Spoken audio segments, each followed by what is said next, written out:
Each of. Hi guys, welcome back to my channel. So I'm here to do the Frances Hodgson Burnett tag. I heard about this one from Kelly from Kelly Reads a Lot, and a couple people have been doing it, and I love Frances Hodgson Burnett. Well, the two books I've read. They're a huge part of my childhood, and so, thought it would be fun to do. This is a short tag, but honestly, I have a lot of book recs for each question, so this could take a while. So sit back and relax. So the first question. In A Little Princess, Sarah demonstrates the power of imagination. What book or books awaken your imagination? I mean, honestly, the first thing that comes to mind is The Chronicles of Narnia. That was my first fantasy series as a kid. I mean, come on. I was looking for secret wardrobes everywhere. There is this is so embarrassing, but at our house in Tijuana, Mexico, whatever, there's like this little space under the sink. I think you're supposed to store things there, but the cupboard door fell off. So you just see this huge space under the sink where there should be a door. And I always would stick my head in there, and there was an echo. And I would think that if I could just get through that gap, I would get into Narnia. Okay? I was always sticking my cane through that gap to hear the echo. I don't know, to see if I could catch some snowflakes or something. Yeah, that was always my entrance to Narnia. The cupboard under the sink. That's probably dirty and moldy and full of everything slimy. Anyway, so yeah, there's those. And you got Harry Potter. Most people heard of Harry Potter. Same kind of thing. I always wanted to fly on a broomstick. I wanted to fly on anything. I'd only been on a plane once when I first read those, so flying seemed like the best thing ever. And just the whole fantasy aspect of it. And then here's some more realistic heroines. Ramona Quimby and Harriet the Spy. Ramona just got herself into everything. Her imagination led her to more human mistakes. In one of the books, she wore, I guess, her pajamas under her clothes to pretend to be a fireman because I forget. It was this whole thing with her. She wore her pajamas under her clothes, and the idea was she liked the idea because they could just put on clothes over their pajamas. And then she realized she was too hot. Just little things like that, or cracking a boiled egg over her head. Just, and just her wild imagination always got her in trouble. So, yeah. And then we have Harriet the Spy.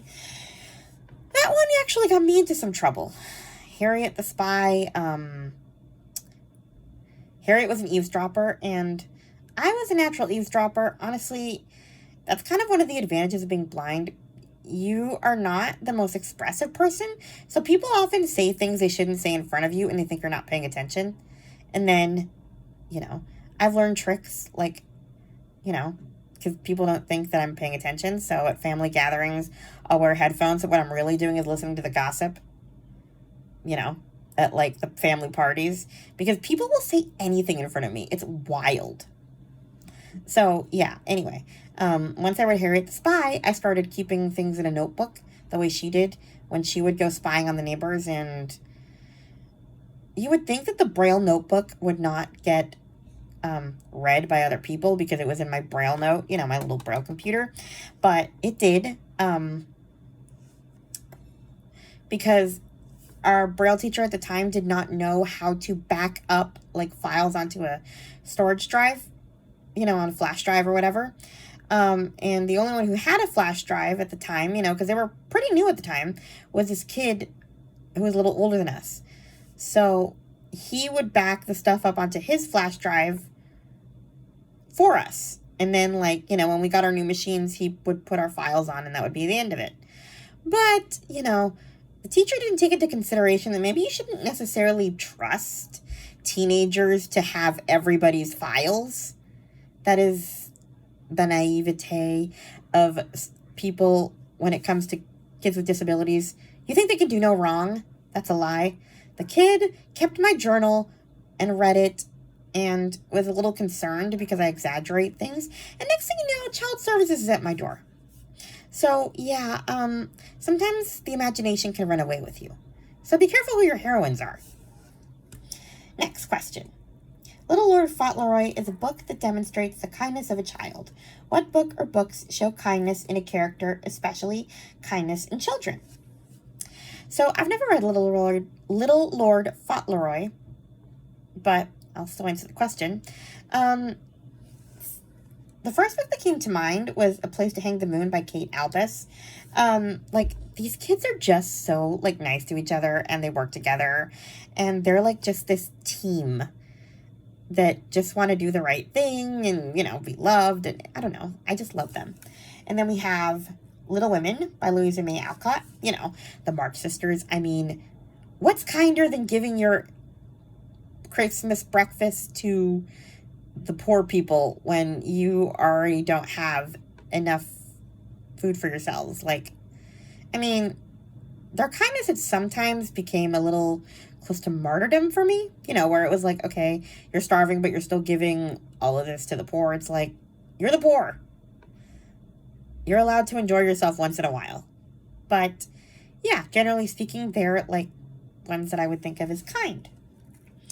And then the Vanderbeekers. I have a love-hate relationship with the Vanderbeekers because sometimes I think that they break too many rules in their kindness, but they're always trying to do the right thing, and they're very passionate about their causes. So, yeah, I'd say them. And then the All of a Kind Family Kids by Sydney Taylor. They're 5 sisters, and they're these sibling groups who are one for all for one. They're always getting into mischief together, but, they're just nice kids. So, yeah, there's them. Last one. This is where we get into my big list. The Secret Garden has a beautiful found family feel.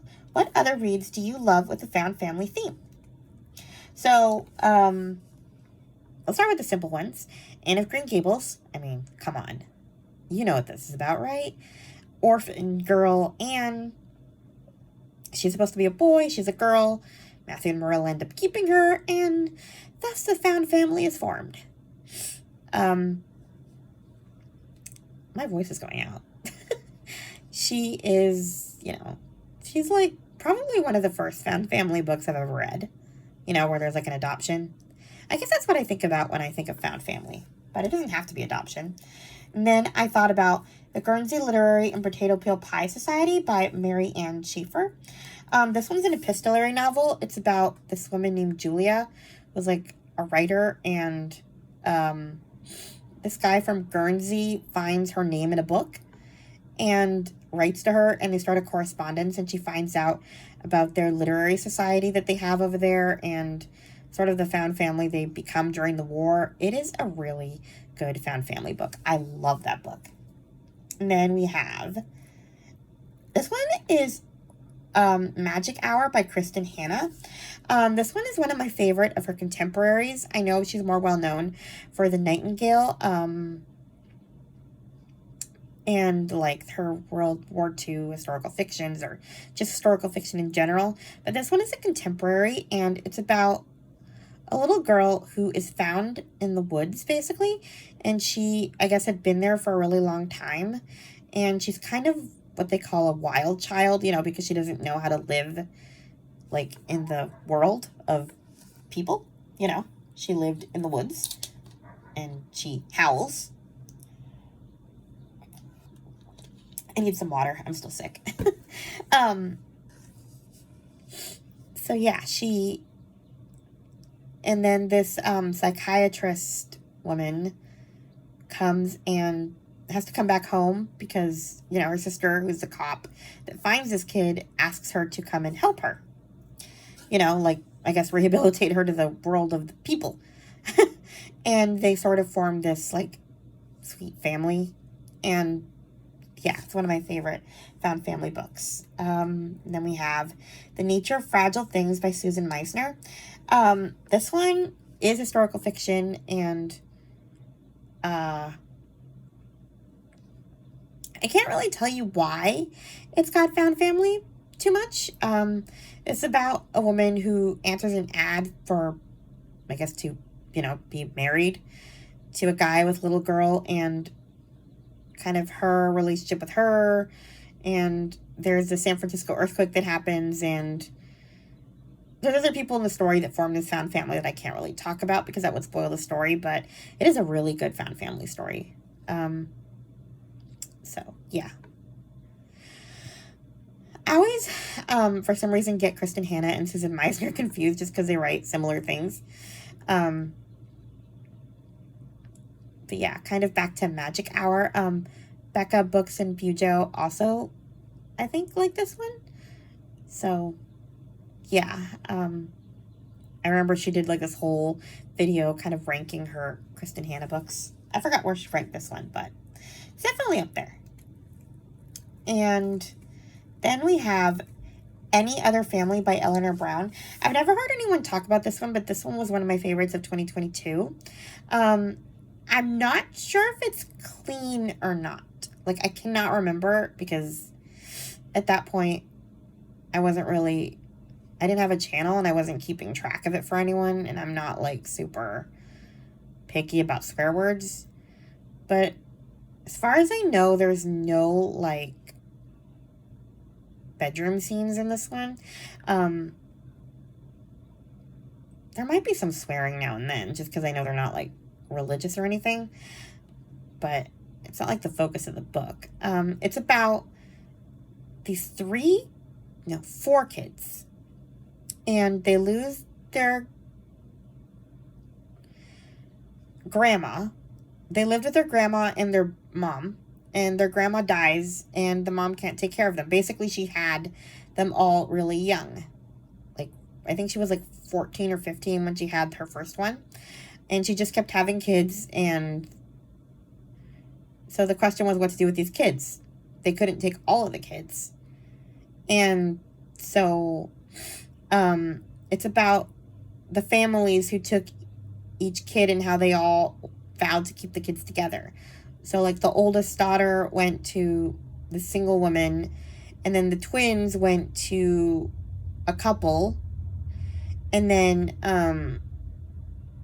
the birth mom went on to have another girl that went to another childless couple. And so it's kind of like this found family that they formed together to raise these kids together as siblings, even though they couldn't all live together as siblings. And, like, I really enjoyed the concept of it. And, like, the birth mom is still involved, but, she's, 25 when the story starts, so, and not the most stable of people, so, yeah. It's kind of how they balance that family out, because, while they have their family together because the kids are siblings, their own families don't understand. Like, when the newest family adopted the baby, their parents were kind of like, okay, why do we care about the siblings of this baby? This is our grandchild, and why do we have to take them into consideration? So, like, not everybody necessarily approved of this family that they formed because, they just wanted to enjoy their grandchild. And, like, they couldn't live near the grandchild, or the parents wouldn't move near to live with them because of the baby's siblings. So, it's hard to explain. I hope you understood me. Anyway, found family. And the last one I have is The Midwife of Auschwitz by Anna Stewart. I think the only other person who I've heard talk about it is Chloe from Always Booked. I think she hauled it in the book haul. I hope she reads it because I really enjoyed it. It's about these 2 women. One of them is Jewish and one of them is not. And the one who's not is a midwife, and she helped, like, the Jews during World War II until she was captured and sent to Auschwitz with them.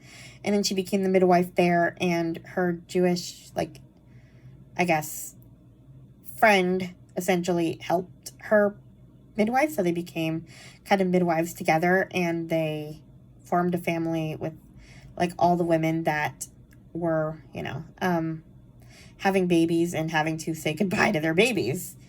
I mean, it's more of a tragic found family story, but yeah. Anyway, so yeah, those are the book recs that I have for all 3 prompts. And yeah, that's my answers for the tag. I don't know who I would tag in this, honestly. I don't know. Whoever wants to do it can do it. Please like, comment, and subscribe, and I'll talk to you guys in my next video. Bye. Speech. Stop recording video.